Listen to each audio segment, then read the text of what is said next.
Did you get your information from that dairy is healthy? Oh, just in the last couple years from the TV. So no, I have not looked into it. I've just kind of taken their word for it. They're not going to say, well, I shouldn't say they're not going to say something on TV that's not true. The medical specialist stated, "It is my opinion that the ears, nose, throat, and accessory organs of all participating subjects examined by me were not adversely affected in the 6 months period by smoking the cigarettes provided." Remember this report and buy Chesterfields, regular or king size. But they wouldn't say that milk is good for you if it really wasn't. And again, that's what we feed our babies.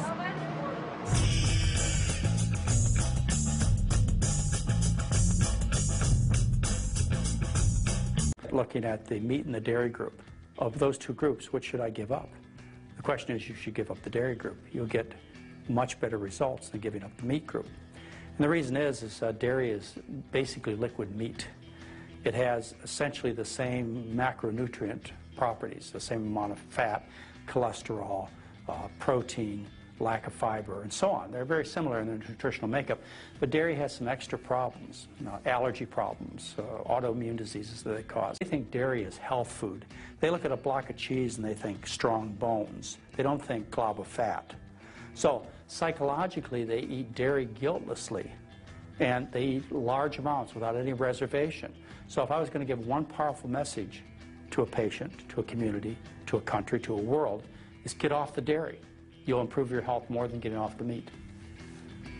When they say milk has calcium, everybody needs calcium, they leave the consumer to make the connection that therefore milk is a good source of calcium, which is of course absolutely not true. The fact that the animal proteins are highly represented in dairy products will cause negative calcium balances for people, and it'll actually be the cause of osteoporosis and things of that nature. So, but these are things that people don't understand. So it's a very, very clever way. You need fat, you need protein, you need carbohydrate, you need calcium.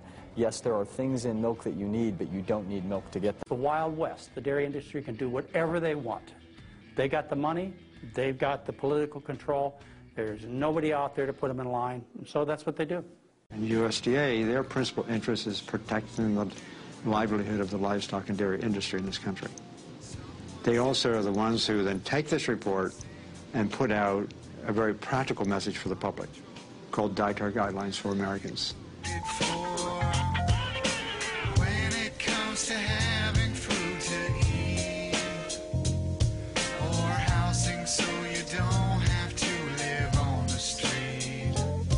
They're telling Americans what to eat, based supposedly on health, but they also have a mandate in law that they must promote American agricultural products, even the ones that are unhealthy for you. Department of Agriculture and the people that they had appointed to this committee had industry ties. Out of 11 people on the committee to decide what Americans are supposed to eat, 6 of the 11 had financial relationships with either the dairy industry, the meat industry, or the egg industry. Organizations that actually allow this dairy, the school lunch program to exist, and the WIC program, and food sold and made available in hospitals, I might add. Those are three big programs, big federal programs. Those programs are offering food that are nothing more than the garbage from the dairy and livestock industry. They're subsidized. If a school wants to have access to the school lunch program, and they almost all do, they have to agree to offer the dairy option. That's disgusting. That's been existing for a long time. It should stop yesterday. The Dairy Council is obviously interested in selling milk. So even for individuals who complain of indigestion or other stomach cramps, other stomach problems, the Dairy Council wants them to keep trying to drink milk. And they do drink the milk, and then they go to class after they've had their milk at breakfast and had their milk at lunch. They're not feeling good. They're going to be squirmy in their chairs. They're not going to be able to concentrate. They're not going to do as well in school. So in a way, it's like we're setting our kids up, those children who don't tolerate milk well, to do poorly in school. When you're a little baby who's nursing, you have an enzyme that breaks those apart, and you can absorb them. But after the age of weaning, normally you lose that enzyme. A genetic mutation that's carried by about 85% of Caucasians has allowed them to digest this milk into adulthood, which is not the case for other races and certainly not the case for other species. Lactose intolerance is totally normal. It's a sign that you ought to get weaned. We're the only species after weaning we tend to want to keep on drinking milk for the rest of our lives in many cases. And what do? We go get it from another animal. Why don't we drink dog milk? Can you describe to me what you see when you picture a dairy farm? Obviously not the slaughterhouses and things like that you don't want to picture. You picture kind of the nice rolling green hills and the little red barn in the hills, and yeah. How does a cow give us milk constantly? I have no idea. In order for a cow to give milk, she has to give birth to a baby calf. And that starts the lactation process.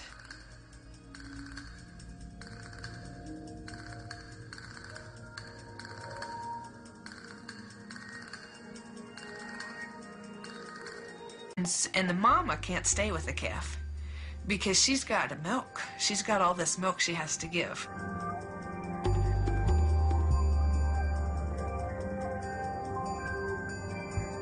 What happens to the milk from the sick cows? Those we actually, what we do, we pasteurize that and feed that to the babies.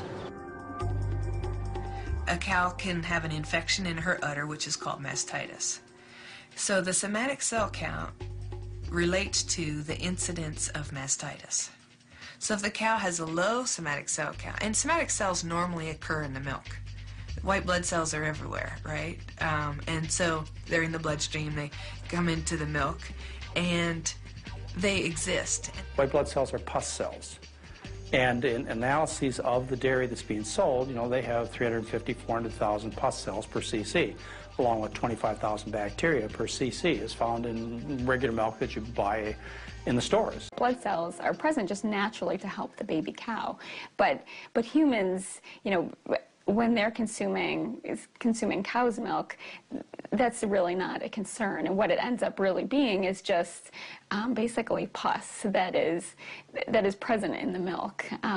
It doesn't really help our immune systems. It's meant for a baby cow's immune system. So that's just something else that we don't need.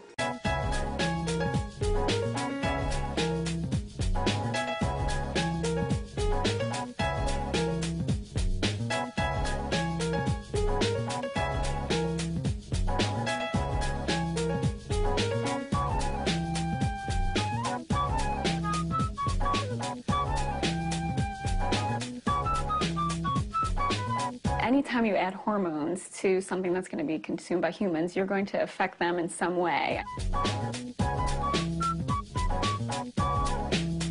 If you give them hormones to produce more and more milk, their udders can get distended, they get mastitis, which is then treated with drugs.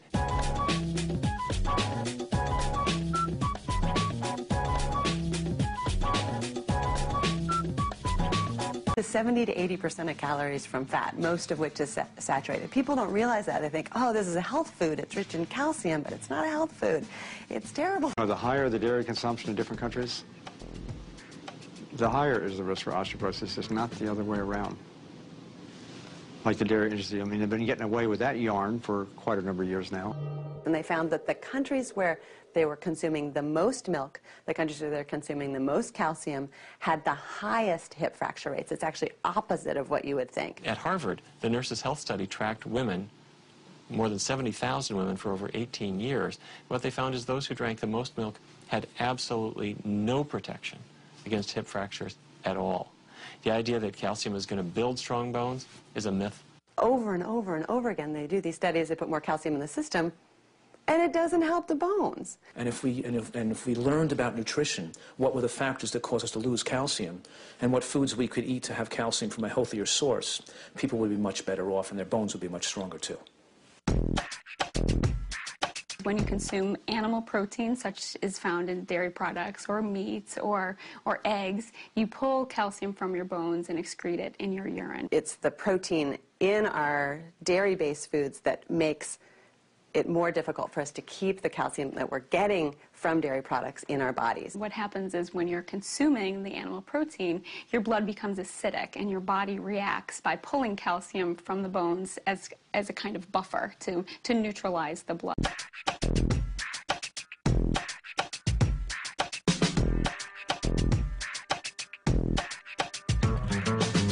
feed cow's milk earlier, 6 months, 8 months, 10 months, even 12 months, you're taking a chance the child's going to lose iron from occult gastrointestinal bleeding.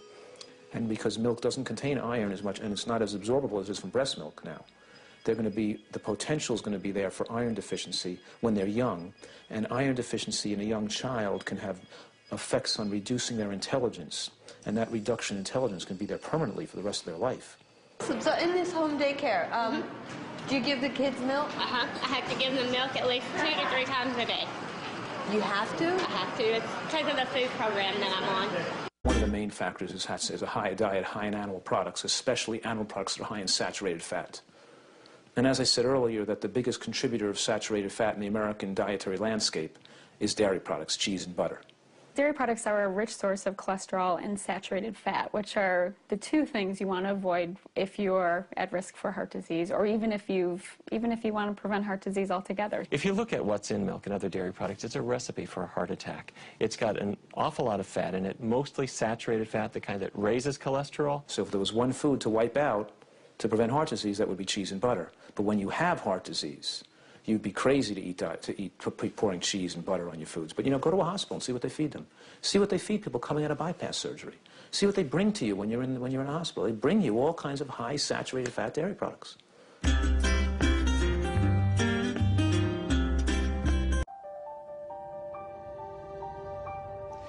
We worked on this a total of about 27 years. And we did many, many experiments, dozens of experiments over the years, and we ask all kinds of questions.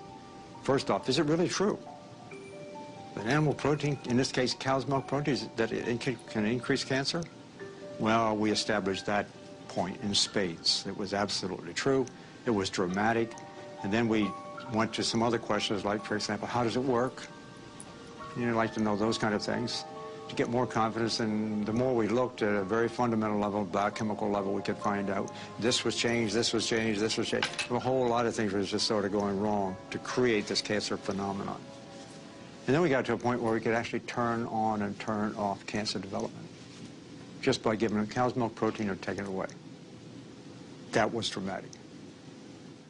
Insulin-like growth factor, which is a hormone that mama cow puts in the milk for baby cow to grow, and human mothers do the same thing in human breast milk. Because milk is designed to make things grow.